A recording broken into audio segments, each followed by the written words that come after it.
Ayuda, trending ito sa X na dating Twitter, Tito Boy. Tinanong si Tita Maricel kung sakaling magpapakasal na itong si Donnie Pangilinan. Oh my God! Nasa usapang singsing na sila pero wala na yung walang GF at he never had a GF ni Tita. Ito nga ang video, panoorin natin. Ay, matagal yan na pagmumuni-munihan. Baka kasama pa ako mag-choose ng sing-sing. Ako rin yung pupunta doon para magbayad. Ako lahat yun.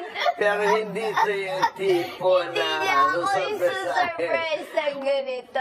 Okay.